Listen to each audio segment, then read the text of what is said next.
LAC के पास चीन को मुंह तोड़ जवाब देने की तैयारी तेज कर दी। भारत की सेना ने चंद मिनटों में सिंधु नदी पर पुल बनाकर चीन को दिखा दिया कि जंग के मैदान में पहुंचने के लिए ऊंचे पहाड़ी इलाकों की नदियां भी बाधा नहीं बन पाएंगी, क्योंकि पूर्वी लद्दाख में एलएसी के पास हजारों फीट ऊंची दुर्गम पहाड़ियों के बीच बह रही सिंधु नदी पर सेना ने वो कमाल कर दिखाया जिसे देखकर चीन दांतों तले उंगली दबाने को मजबूर हो जाएगा।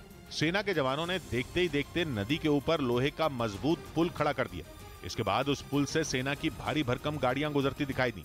सेना ने इंजीनियरिंग के इस कारनामे का एक वीडियो भी जारी किया, जिसके जरिए चीन को यह संदेश देने की कोशिश की गई कि लद्दाख का भूगोल सेना के रास्ते में रुकावट नहीं बन सकता और जरूरत पड़ने पर टैंकों और बख्तरबंद गाड़ियों को आसानी से एलएसी के पास पहुंचाया जा सकता है।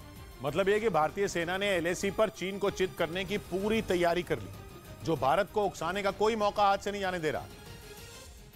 और इसके लिए चीन कभी एलएसी के पास अपना लड़ाकू विमान भेजता है तो कभी सैन्य अभ्यास करके भारत को परेशान करने की कोशिश करता है। इसके साथ ही वो एलएसी के पास कंस्ट्रक्शन भी तेज कर रहा है। और उस वक्त तो हद ही पार हो गई जब खबर आई कि चीन ने एलएसी के पास एक और हाईवे बनाने की प्लानिंग की है।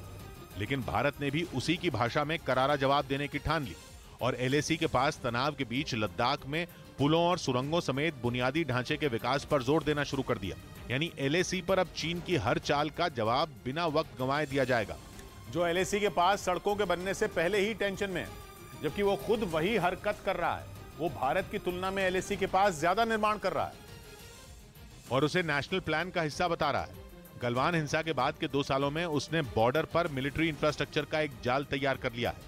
उसने तिब्बत में 14 एयरबेस बनाए हैं, तो वहीं उसका रेल नेटवर्क और सड़कों का जाल 58,000 किलोमीटर तक फैल चुका है, जिसके जवाब में भारत ने भी एलएसी के पास सड़कों और पुलों का निर्माण तेज कर दिया और लद्दाख समेत चीन की सीमा के पास बसे भारत के दूसरे राज्यों में सड़कों का जाल फैलाना शुरू कर दिया, ताकि एलएसी पर चीन की किसी भी उकसाने वाली हरकत का करारा जवाब दिया जा सके। क्योंकि ये सड़कें सेना को एलएसी के इतने नजदीक ले जाएंगी कि चीन भारत की सीमा में घुसपैठ की तो क्या, दूर से झांकने की भी जरूरत नहीं कर पाएगा।